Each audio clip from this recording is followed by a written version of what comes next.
¿Alguna vez te has sentido atrapado en una relación que te consume, que te hace perder tu identidad e incluso tu felicidad? ¿Alguna vez pensaste en cómo sería tu vida si finalmente pudieras liberarte de ese ciclo y comenzar de nuevo, viviendo para ti mismo? Si has pasado por dificultades emocionales, abuso psicológico o incluso físico, este video es para ti. Hoy conocerás la historia de superación de una mujer que enfrentó todo eso y logró reconstruir su vida. Entenderás cómo encontró fuerzas para seguir adelante, incluso cuando todo parecía imposible. Si sientes que estás en un lugar donde tus decisiones no son tuyas, donde tu paz se roba día tras día, tal vez sea hora de reflexionar. ¿Cómo te sientes ahora? ¿Será que es hora de cambiar? Este video puede ser el primer paso para que transformes tu realidad y consigas la felicidad que mereces. Quédate hasta el final, porque el cambio comienza aquí. Y no olvides suscribirte al canal, darle like y compartirlo con alguien que necesita ayuda. Mi nombre es Graciela. Tenía 22 años cuando todo comenzó. Fue un primo mío, llamado Javier, quien me lo presentó. La idea era ir al cumpleaños de un amigo en común. Fuimos a la fiesta como amigos, sin grandes expectativas. Él era primo de mi primo y, hasta ese momento, lo conocía como una persona amable, nada fuera de lo común. Sin embargo, empezamos a notar algunas cosas desde el día siguiente. Él quería llevarme a un club, pero no estaba interesada. Apagué el celular, traté de ignorarlo, pero él fue hasta la puerta de mi casa, llamándome insistentemente. Le dije que no quería, pero él insistió, diciendo que ya había hecho planes y que el grupo ya estaba esperando. Finalmente, fui, a pesar de no querer. Y ahí, en ese momento, todo comenzó. Él se mostró como una persona amable, atenta, un hombre servicial. Empezó a decirme que quería llevarme a conocer lugares, que estaba dispuesto a ayudar con mi hijo. Pero yo, siempre un poco desconfiada, respondía con cautela.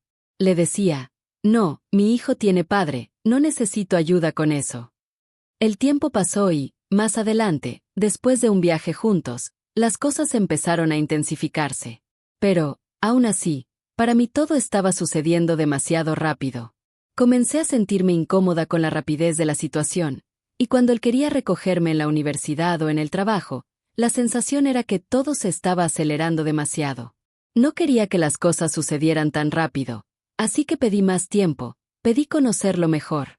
Fue entonces cuando me presentó a su hija y a su familia. Y, aunque todo seguía sucediendo rápido, comencé a darme cuenta de que él estaba siendo sincero, aunque la sensación de que las cosas iban demasiado rápido seguía allí. Recuerdo claramente que fue en su cumpleaños, cuando él me llamó y fue a buscarme para la fiesta. Llevé un pastel y fuimos mi prima, algunas personas que conocíamos y yo. Fue en ese cumpleaños que él me pidió que fuera su novia, y eso sucedió en un plazo muy corto, de 15 días, o incluso menos, desde que nos conocimos. Todo estaba pasando demasiado rápido para mí, así que rechacé, pero dejé pasar la situación. Cuando me lo pidió de nuevo, esta vez ya más en tono de broma, fui directa. Abrí una lata de cerveza, di un trago y le dije, esto es lo que tenemos por hoy, pero dejé claro, no me gustas. Pensé que con eso se desanimaría, pero lo que pasó fue todo lo contrario. No desistió, y las cosas comenzaron a empeorar. Poco tiempo después, alrededor de 4 o 5 meses, ya estábamos viviendo juntos. En ese momento, mi hijo Miguel tenía 3 años y la hija de él, Dulce, acababa de cumplir 8 años. Resulta que, en realidad, ya me estaba convirtiendo en la tercera esposa de él, después de 2 mujeres. No lo sabía al principio.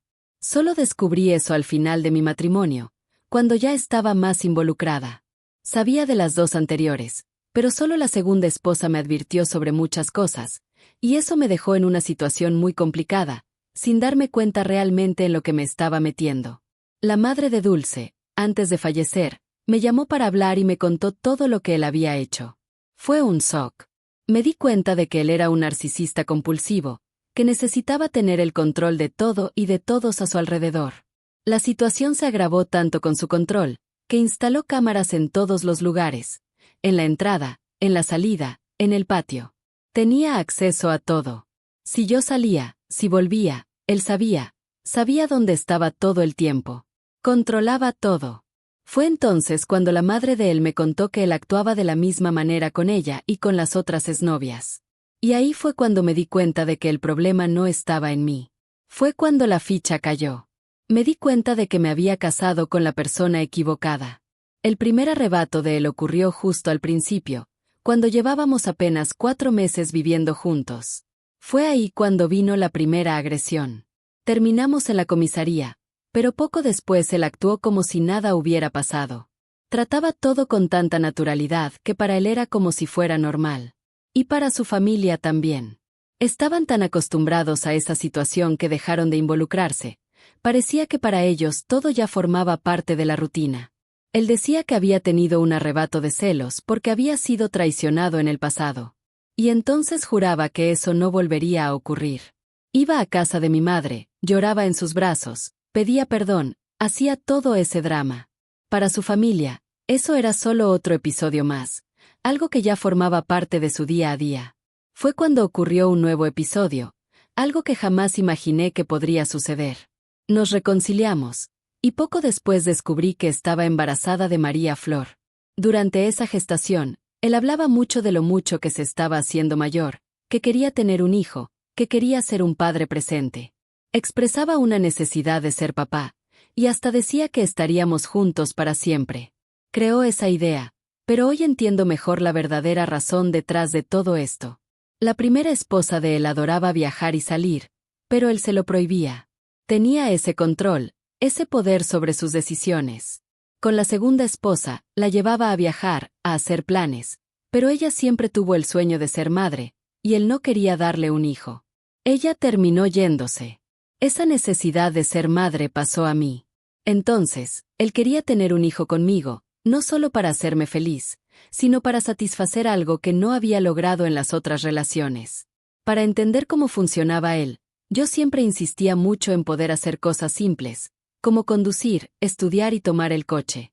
Pero él siempre me lo prohibía. La actual esposa de él, por otro lado, tenía permiso para hacer todo eso. Cuando él pensaba que el matrimonio había terminado, simplemente intentaba llenar ese vacío con la siguiente esposa, con la siguiente mujer. Y con eso, causaba un nuevo trastorno, repitiendo el ciclo. Y las mujeres, en su cabeza, siempre tenían algún problema. Él siempre pensaba que el problema no estaba en él, sino en ellas. Creía que ellas no lo valoraban, y que, en realidad, él era un gran hombre. Bueno, no fue algo que cambió de la noche a la mañana, fue un proceso. Déjame explicarte mejor. De lunes a viernes, él era un hombre trabajador. Al principio, realmente se mostró maravilloso. Ponía todo en casa, todo organizado.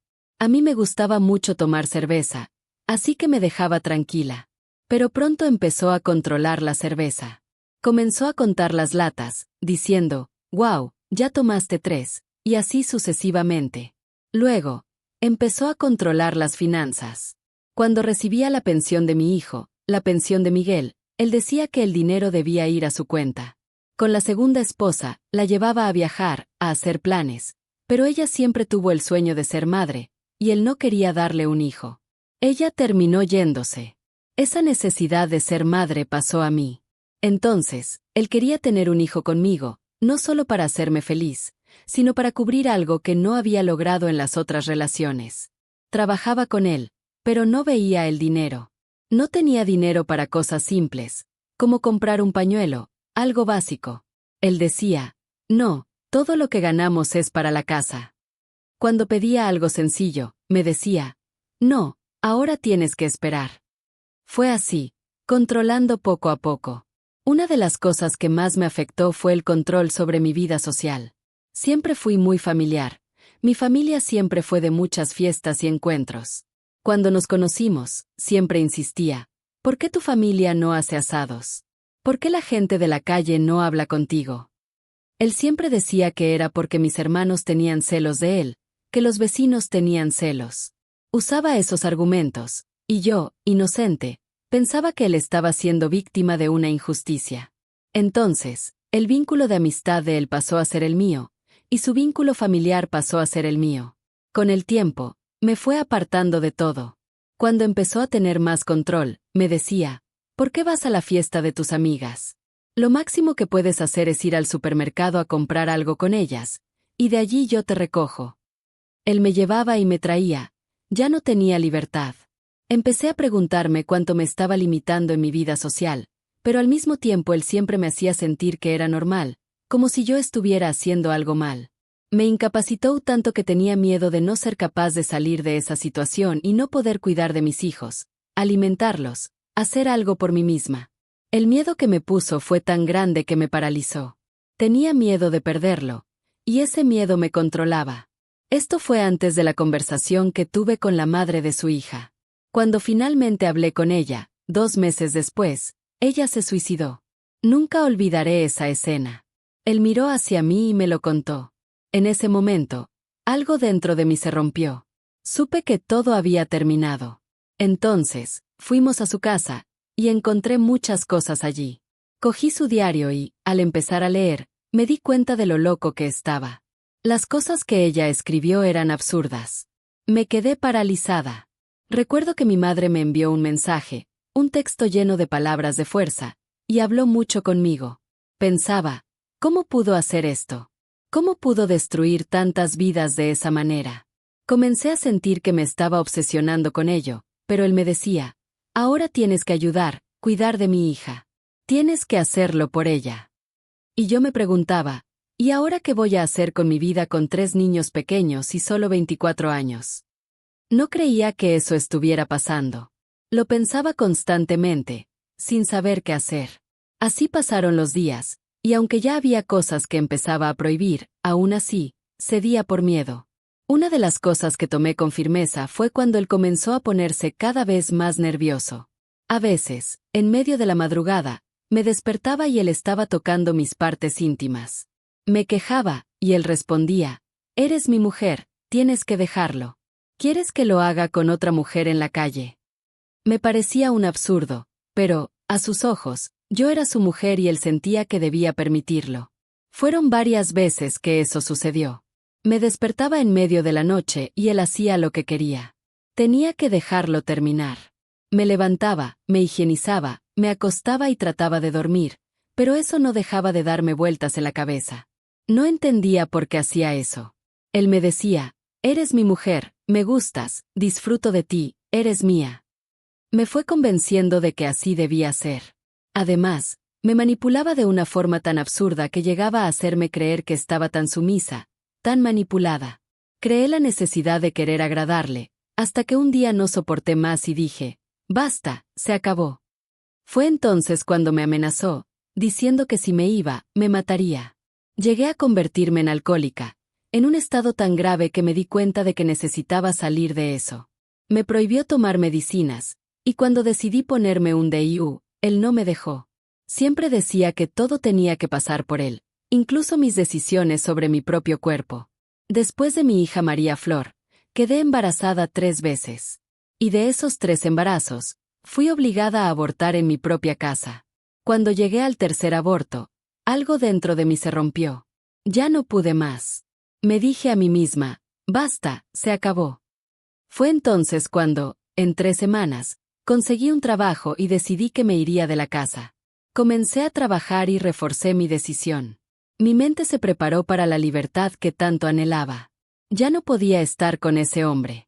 Mi pensamiento era claro, Señor, si no me sacas de esta situación, me mataré, y llevaré a mis hijos conmigo. Estaba en un estado tan desesperado que ya no veía salida. No tenía más vida. Miraba mi reflejo y veía un semblante triste, sin esperanza. Comencé a beber mucho, hundiéndome en el alcohol para intentar lidiar con el dolor, duplicando la cantidad que solía beber. No quería quedarme en esa casa, y cada día que pasaba, mi deseo de escapar aumentaba aún más.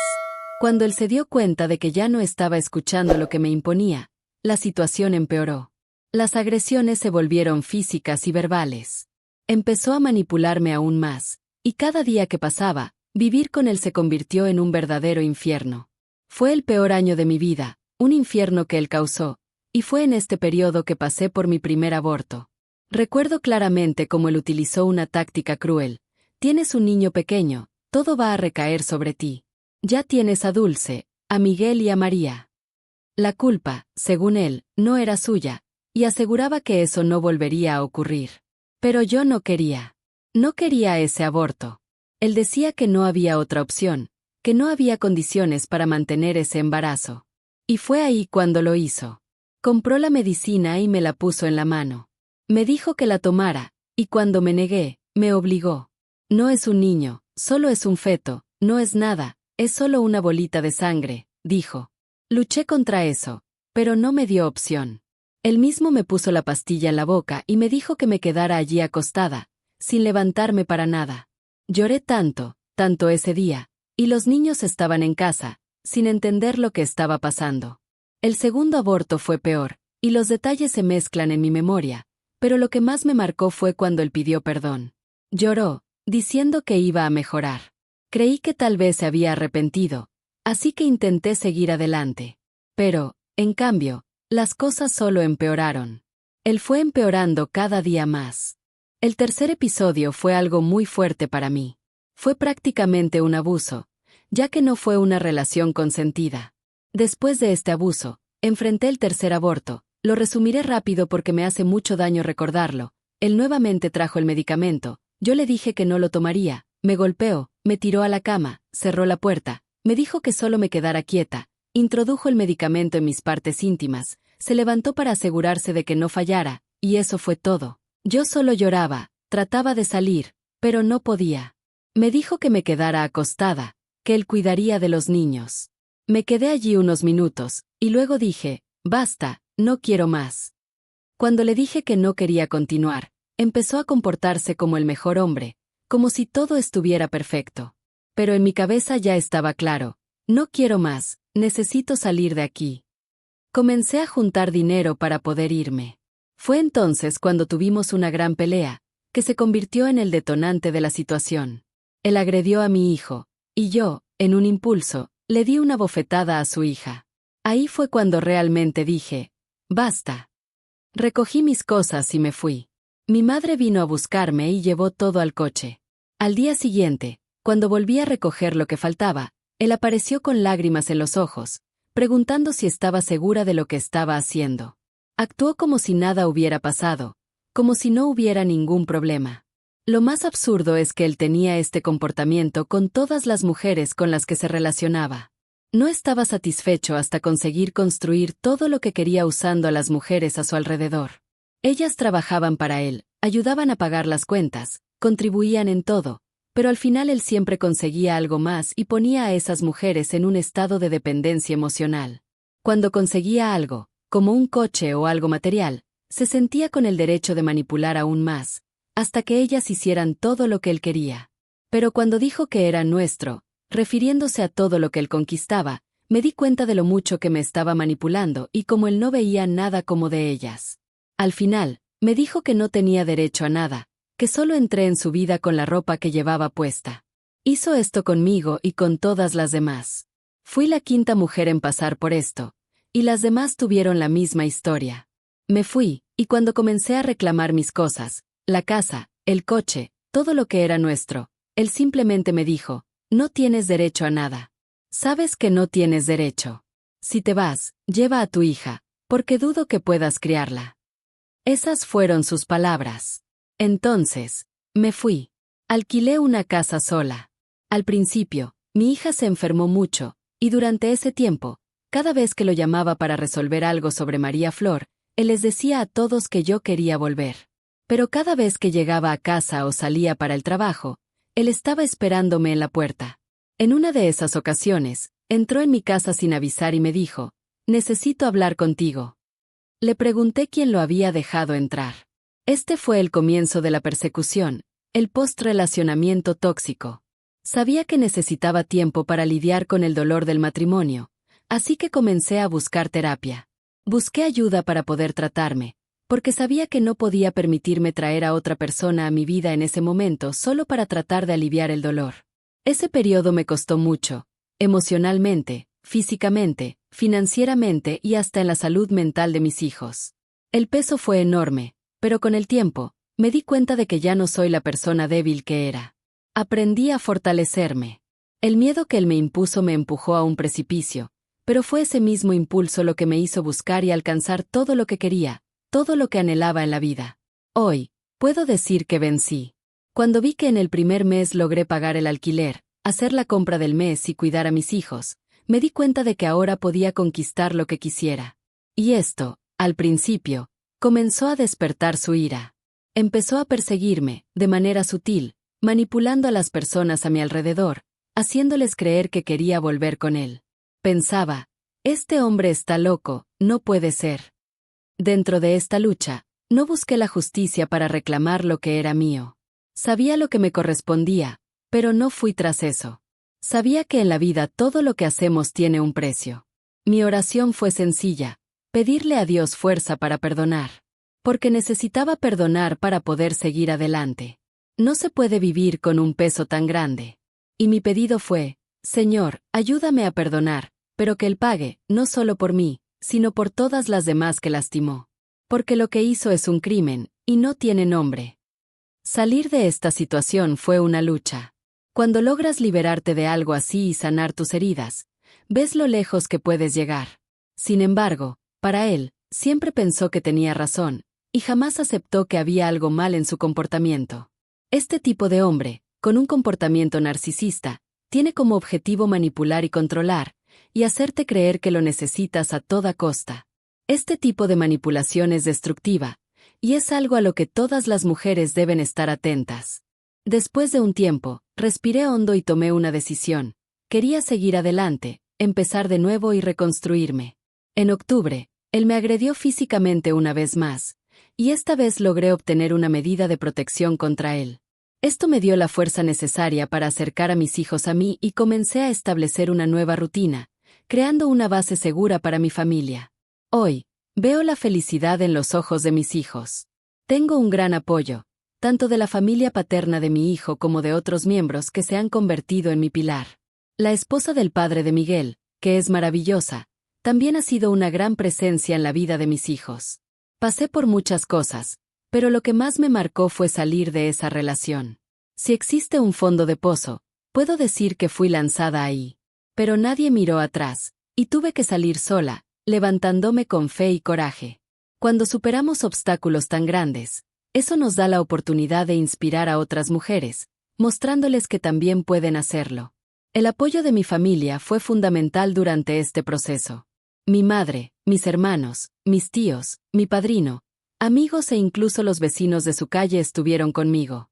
Hicieron todo lo posible para asegurar que yo estuviera estable, cuidándome de una manera que nunca esperé. Mis vecinos incluso montaron mi canasta de nacimiento, compraron ropa y artículos esenciales, todo para que pudiera empezar de nuevo con dignidad. Al principio, enfrenté una gran ausencia de una figura masculina en mi vida, lo que me trajo una sensación de soledad y me dejó algo deprimida. Pero, en lugar de caer en el alcohol o en comportamientos destructivos, busqué ayuda.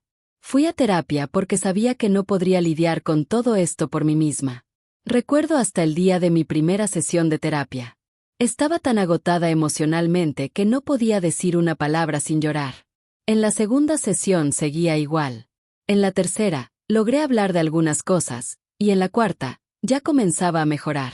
Pero fue en la 10ª sesión, cuando al final de la consulta, la psicóloga apagó la computadora y me dijo, ahora puedes irte, porque estás bien. Eso fue un hito en mi vida. Entendí que, aunque el apoyo de la familia es muy importante, los tratamientos psicológicos son esenciales. Lamentablemente, muchas mujeres no tienen acceso a este tipo de atención por problemas financieros. Afortunadamente, encontré una psicóloga maravillosa que me ayudó mucho, pero creo que el acceso a la terapia debería ser ampliado, especialmente en el sistema de salud pública, ya que muchas mujeres necesitan este apoyo y no pueden pagarlo. Cuando estamos en el fondo del pozo, a veces podemos estar rodeadas de personas, pero aún así nos sentimos solas. Eso hace que el proceso de curación sea aún más difícil. Pero al buscar ayuda y enfrentar los traumas, es posible dar el siguiente paso hacia la felicidad. Hoy, puedo decir con certeza que estoy bien. Soy feliz porque logré reconstruirme, aprendí a lidiar con mis heridas y encontré fuerzas dentro de mí para seguir adelante. Espero que mi historia sea un ejemplo de que, con el apoyo adecuado y la determinación de buscar ayuda, cualquier mujer puede vencer las adversidades de la vida. Aprendí a hacer todo sola y soy inmensamente feliz así. Sin alcohol, con mis hijos, encontré la felicidad.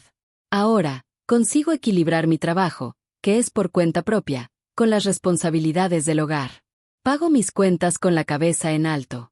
Y lo más increíble de todo, puedo sonreír, puedo vivir. Renací. Hoy, el mayor placer de mi vida es ser feliz. Puedo hacer lo que me gusta, vivir en paz y, lo mejor de todo, aprendí a ser feliz con mi propia compañía. Me encanta estar sola. A veces, pongo mi música, cojo mis libros y me sumerjo en la lectura. Esa soledad se convirtió en la mayor bendición de mi vida. Fue la mejor decisión que tomé, salir del matrimonio, buscar ayuda, aprender a amarme y a respetarme. Recuerdo una frase cruel que escuché: eres gorda y fea, tienes 2 hijos, uno de cada padre, nadie te querrá. Pero cuando encontré a alguien, él me miró y vio solo cualidades, aceptó todos mis defectos y me hizo darme cuenta de que solo nos quedamos con la persona equivocada porque lo elegimos. Hoy, soy extremadamente feliz, realmente feliz, y Dios me dio un amor maravilloso que me respeta, cuida de mí y de mi familia, curó mis heridas y me aceptó tal como era. Solo tengo que agradecer por la vida que tengo hoy. Si te has identificado con esta historia y sientes que es el momento de cambiar, recuerda, no estás sola. El primer paso hacia tu libertad puede ser el más difícil, pero también el más transformador. Si estás lista para dar el siguiente paso, comparte este video con alguien que necesite escuchar esto y no olvides dejar tu comentario abajo, contando cómo esta historia te impactó. Suscríbete al canal para más contenidos inspiradores y activa la campanita para no perder ningún video. Vamos juntas en este viaje de superación.